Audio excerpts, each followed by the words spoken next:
میں ہوں عبدالغفور خان اور آپ دیکھ رہے ہیں میرا یوٹیوب چینل مولانا عبدالغفور۔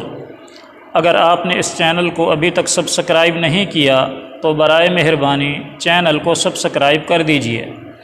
ویڈیو پسند آئے تو لائک بھی کر دیجئے، اور ویڈیو پر یا چینل پر کوئی تبصرہ کرنا چاہیں، رائے دینا چاہیں تو کمنٹ بار میں اپنی رائے کا اظہار بھی کر دیجئے۔ جزاکم اللہ خیر۔ سلسلہ ہے درس قرآن، ترجمۃ القرآن۔ تو آئیے آج کا ترجمہ شروع کرتے ہیں۔ اعوذ باللہ من الشیطان الرجیم، بسم اللہ الرحمن الرحیم۔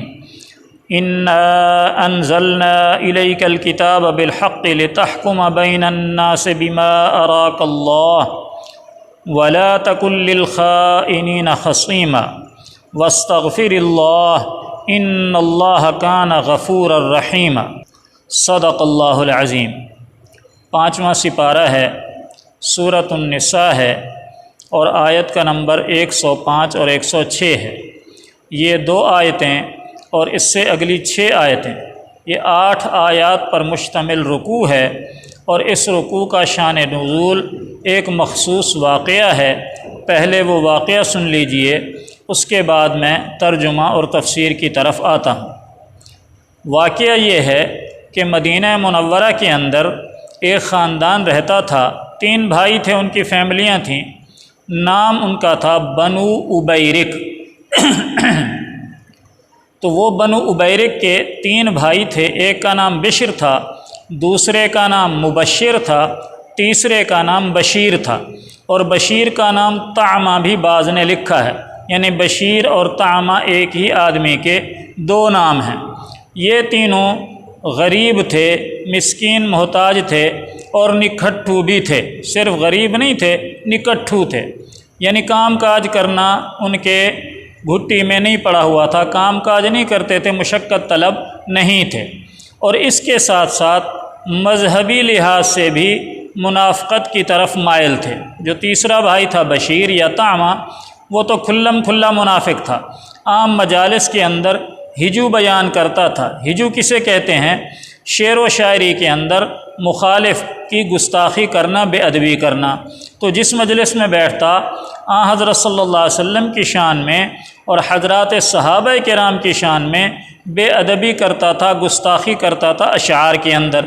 جب کوئی اعتراض کرتا تو کہنے لگتا کہ یہ میرے شعر نہیں ہیں، یہ تو فلاں شاعر کے شعر ہیں، میں تو یوں ہی نقل کر رہا ہوں کہ دیکھو اس شاعر نے کتنی بے ادبی اور گستاخی کی ہے۔ حالانکہ وہ بے ادبی اور گستاخی اسی بشیر کی ہوتی تھی۔ تو بشیر تو کھلم کھلا منافق تھا۔ اور ان 3 بھائیوں کا روزگار کا ذریعہ کیا تھا؟ گھر کا سرکل کیسے چلاتے تھے؟ تو گھر کا سرکل ان کا چوری چکاری پر تھا، یعنی چوری کر لی اور وہ کھا پی گئے۔ اور یہ آپ کو معلوم ہوگا کہ مدینہ منورہ کے اندر، بلکہ پورے عرب کے اندر، آٹے میں جو کا آٹا استعمال ہوتا تھا، گندم گیہوں کم دستیاب تھا، بلکہ کم یاب تھا۔ تو مدینہ منورہ کے اندر بھی گندم کا آٹا نہیں ملتا تھا۔ ہاں، باہر سے جو تاجر آتے تھے وہ اپنے ساتھ گندم کا آٹا لاتے، تو مدینہ منورہ کے جو متمول خاندان کے لوگ تھے، پیسے والی پارٹیاں تھیں، وہ تو آٹا خرید لیتے، ورنہ آٹا کوئی نہیں خریدتا تھا گندم کا۔ تو اور جو آٹا خریدتے تھے وہ بھی مہمانوں وغیرہ کے لیے خریدتے تھے۔ تو ہوا یوں کہ ایک تجارتی قافلہ آیا، اور اس تجارتی قافلے سے ایک صحابی ہیں حضرت رفاعہ بن زید رضی اللہ تعالی عنہ۔ حضرت رفاعہ بن زید رضی اللہ تعالی عنہ نے ایک بوری گندم کا آٹا قافلے سے لے لیا، اور وہ لا کر اپنے گھر کے اندر، انہوں نے گھر کے اندر ایک کٹیا سی بنائی ہوئی تھی، جسے ہم اپنی سرائکی زبان کے اندر جو ہے وہ پلی بھی کہتے ہیں، اور کوئی اور لفظ بھی بولتے ہیں۔ آج کل تو وہ کنستر نما بڑی بڑی ہوتی ہیں جو کہ ٹین کی، لوہے کی بنی ہوتی ہیں، لیکن ہم نے بھی اپنے بچپن میں دیکھا ہے کہ گھروں کے اندر وہ کلہوٹیاں یا پلیاں ہوتی تھیں اور مٹی کی بنی ہوئی ہوتی تھی۔ تو ان صحابی کے گھر کے اندر بھی وہ جو پلی یا کلہوٹی تھی وہ مٹی کی بنی ہوئی تھی، اور کمرے کے اندر بالکل دیوار کے ساتھ کھڑی کی ہوئی تھی۔ تو حضرت رفاعہ رضی اللہ تعالیٰ عنہ وہ آٹے کی بوری لائے اور لا کر اس پلی کے اندر، پلی کا دروازہ کھولا، اس کے اندر آٹے کی بوری رکھ دی، اور جو ہتھیار تھے حضرت رفاعہ کے، تلواریں یا زرہیں وغیرہ، وہ بھی اسی پلی کے اندر، کلہوٹی کے اندر رکھتے تھے تاکہ محفوظ رہیں۔ اب انہوں نے وہ آٹا بھی رکھ دیا اور وہ ہتھیار بھی رکھ دیے۔ ان تین بھائیوں کو کسی طرح پتہ چل گیا کہ حضرت رفاعہ آٹے کی بوری خرید کے لائے ہیں آج تاجروں سے، جو تجارتی قافلہ آیا ہے، تو یہ تلاش میں رہے۔ رات کے وقت ان تینوں بھائیوں نے نقب لگایا، جسے ہم اپنی سرائیکی زبان میں سندھ مارنا کہتے ہیں، یعنی دیوار کے باہر سے، گھر کی باہر کی سائڈ سے، گلی کی سائڈ سے انہوں نے نقب لگایا، وہ سندھ ماری، اور اندر سے اس پلی میں سے، اس کلہوٹی میں سے آٹے کی پوری بوری بھی اٹھا لی، اور ساتھ ساتھ جو ہتھیار پڑے تھے حضرت رفاعہ کے وہ بھی اٹھا لیے، اپنے گھر لے گئے۔ اب صبح کے وقت حضرت رفاعہ بیدار ہوئے نیند سے، اور دیکھا تو پتہ چلا کہ کلہوٹی کے اندر نہ تو آٹا ہے اور نہ ہی ہتھیار ہیں۔ بڑے پریشان ہوئے کہ یہ کیا ہو گیا، اور پیچھے دیکھا گھر کے باہر نکل کے گلی کی سائڈ سے تو اتنا بڑا یوں سوراخ ہوا پڑا ہے، گویا کسی نے رات کو نقب لگایا ہے۔ تو قریب ہی ان کے بھتیجے کا گھر تھا، اور ان کے بھتیجے کا نام حضرت قتادہ ہے، قتادہ بن نعمان رضی اللہ تعالیٰ عنہ، وہ بھی صحابی ہیں۔ تو بھتیجے کو بلایا کہ بھتیجے دیکھنا کسی نے نقب لگایا ہے۔ تو یہ دونوں حضرات چچا بھتیجا دیکھ رہے تھے، اتنے میں گلی میں سے ایک آدمی گزرا، وہ بھی کھڑا ہو گیا، چوتھا گزرا، وہ بھی کھڑا ہو گیا، ایسے تھوڑے سے آدمی جمع ہو گئے، اور یوں آپس میں بحث مباحثہ ہونے لگا کہ جی حضرت رفاعہ کے گھر میں رات کو کسی نے نقب لگا کر آٹا چوری کر لیا، ہتھیار چوری کر لیے۔ تو چلتے چلتے ان تین بھائیوں تک بھی یہ بات پہنچ گئی، بشر، مبشر اور بشیر تک۔ اب وہ بھی معصوم شکل بنا کے، مسکین شکل بنا کے آ گئے، اوہو کیا ہوا جی، آپ کی چوری ہو گئی، ہم نے سنا ہے آٹا چوری ہو گیا ہے۔ گویا ان کے بن کر میمنی صورت مرا کے کہ جی سنا ہے کہ آٹا آپ کا چوری ہو گیا اور ہتھیار چوری ہو گئے۔ اب پھر آپس میں وہ صلاح کر کے آئے تھے کہ فلاں آدمی کا نام لیں گے کہ ہو سکتا ہے اس نے چوری کیا ہو۔ تو تینوں نے مل کر حضرت رفاعہ سے کہا کہ جی وہ جو آپ کو ہمسائے ہیں نا، لبید بن سہیل یا لبید بن سہل نام ہے، یہ بھی صحابی رسول ہیں۔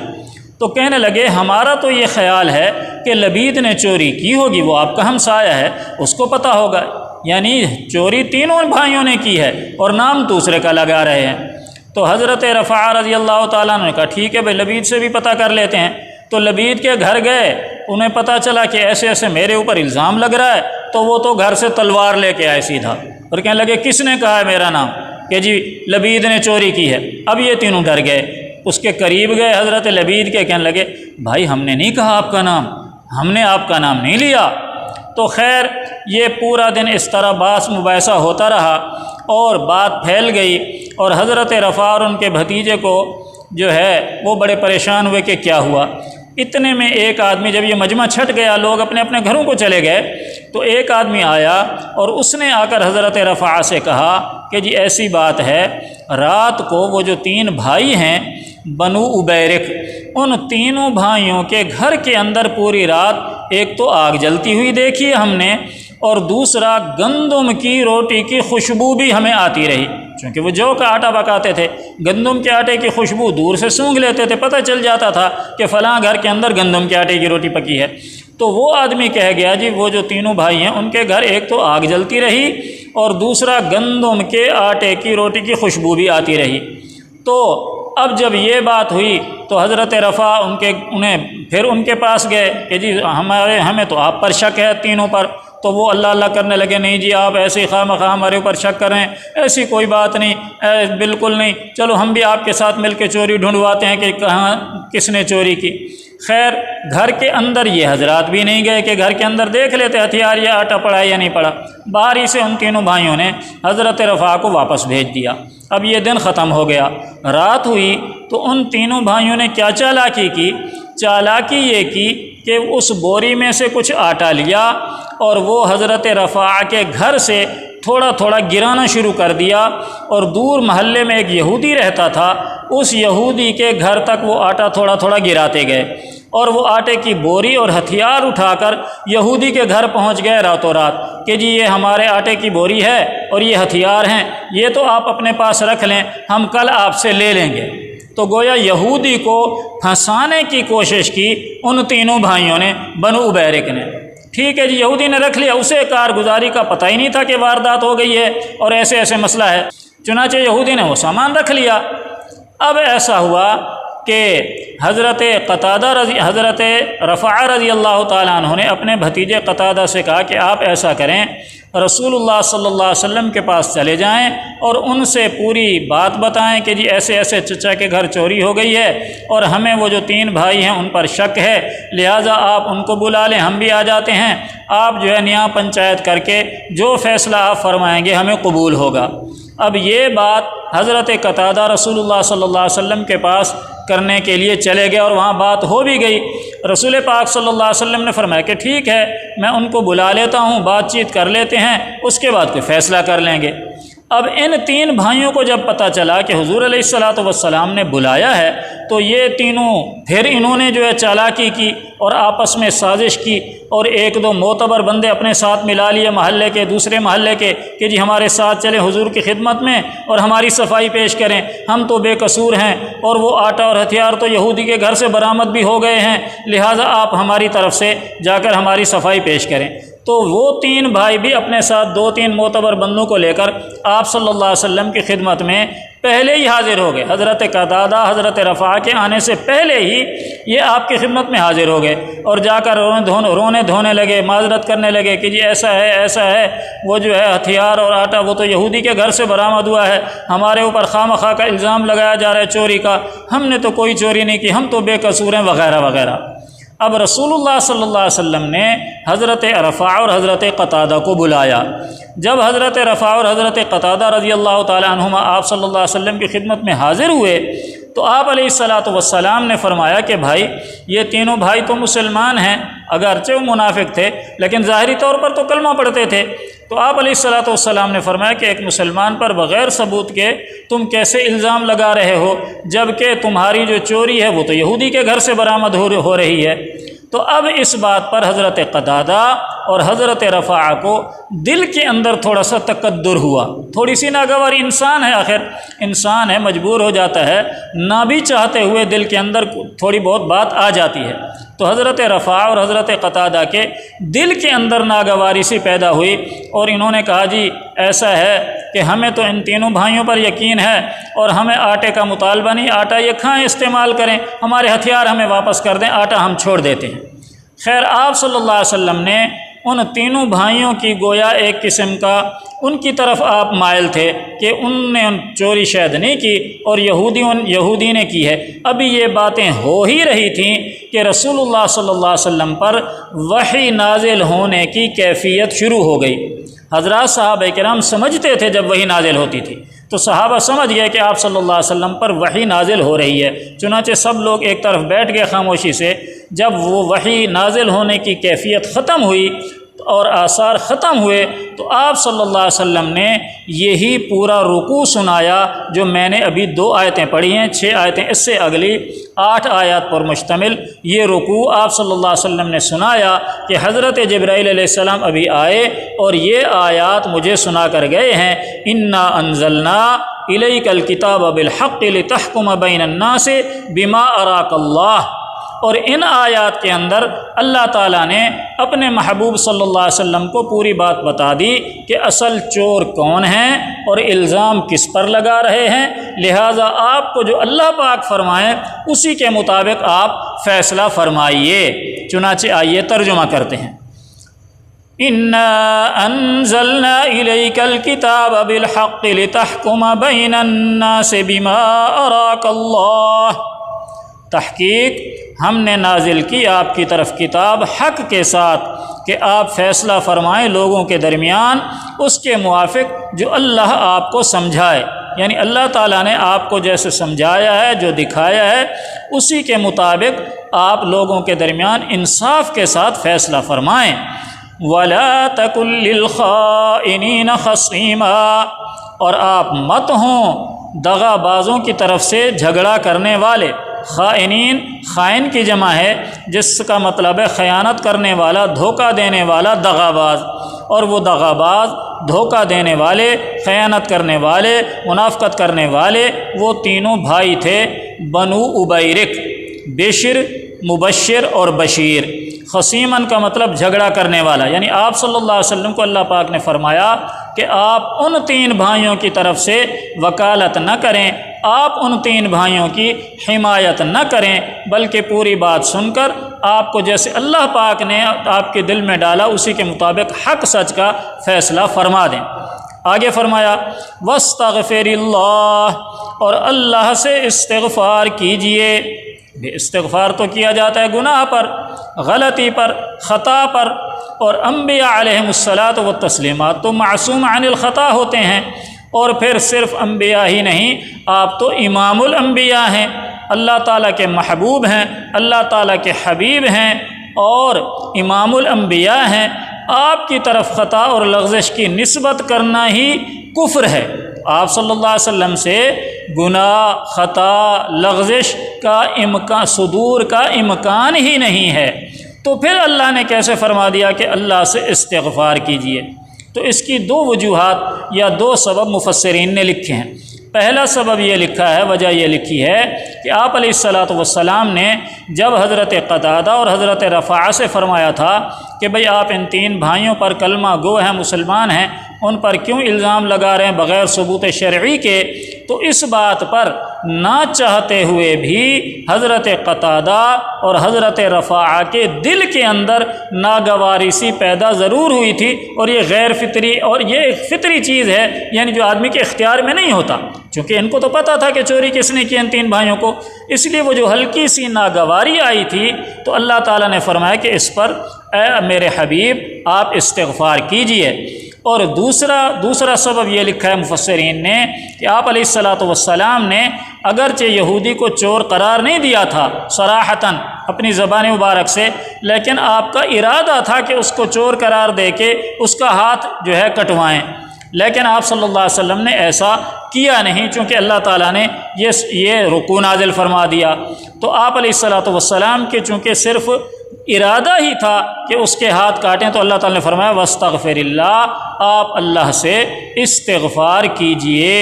اللہ اکبر، اللہ تعالیٰ اپنے محبوب سے فرما رہے ہیں کہ استغفار کیجئے۔ آج ہماری کیا پوزیشن ہے؟ ہم لوگوں کو سینکڑوں باتیں کہہ دیتے ہیں، گالم گلوچ دے دیتے ہیں، غیبت کرتے ہیں، اور پھر کوئی توبہ نہیں، کوئی استغفار نہیں۔ اللہ تعالیٰ خیر والا معاملہ فرمائے۔ آگے فرمایا ان اللہ کان غفور الرحیم، تحقیق اللہ تعالیٰ بخشنے والا ہے، مہربان ہے۔ اب سوال یہ پیدا ہوتا ہے یہاں پر کہ آپ علیہ الصلاۃ والسلام پر آیات نازل ہو گئیں، اصل چور کا پتہ چل گیا، تو پھر آپ صلی اللہ علیہ وسلم نے وہ جو اصل چور تھا بشیر، اس کے ہاتھ کیوں نہیں کٹوائے؟ اس کا جواب یہ ہے کہ اصل چور واقعی وہ بشیر تھا یا طعمہ تھا، اس کے ہاتھ اس لیے آپ صلی اللہ علیہ وسلم نے نہیں کٹوائے کہ جب ان 3 بھائیوں کو پتہ چلا کہ اللہ تعالیٰ نے ہمارا جو راز ہے وہ آپ صلی اللہ علیہ وسلم کے سامنے رکھ دیا ہے، ہماری بات کھل گئی ہے، ہم چور ثابت ہو گئے ہیں، تو وہ جو بشیر تھا، جو اصل تھا ان 3 بھائیوں میں سے، جو ان کا سردار تھا، جو بڑا چور اور منافق تھا، وہ وہاں سے مجلس میں سے کھسک گیا اور نکل گیا اور سواری پکڑی، اونٹ یا گھوڑا، اور وہ مدینہ منورہ سے مکہ کی طرف بھاگ گیا، اور وہاں جا کر ایک بوڑھی اماں تھیں، ان کے پاس پناہ لے لی، ایک مائی کے پاس، لیکن چوری چکاری وہاں بھی نہیں چھوڑی۔ تو ایک دن وہ مکہ کے اندر ہی کسی کے گھر رات کو نقب لگا رہا تھا، سندھ مار رہا تھا، تو جس دیوار کے اندر وہ سوراخ کر رہا تھا وہ دیوار اس پر گری، اس کے نیچے دب کر وہ ہلاک ہو گیا۔ اس لیے آپ صلی اللہ علیہ وسلم نے اس کے ہاتھ کاٹنے کا حکم نہیں فرمایا تھا۔ ایک دفعہ ترجمہ پھر سن لیں۔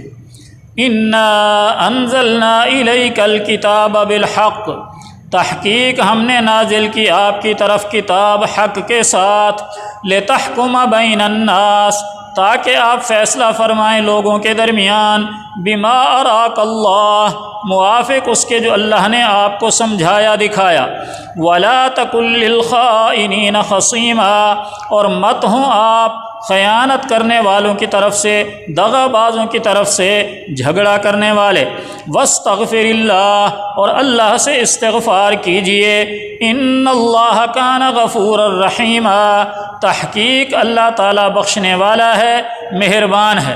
اللہ تعالیٰ ہمیں قرآن مجید پڑھنے، سمجھنے اور عمل کرنے کی توفیق عطا فرمائے۔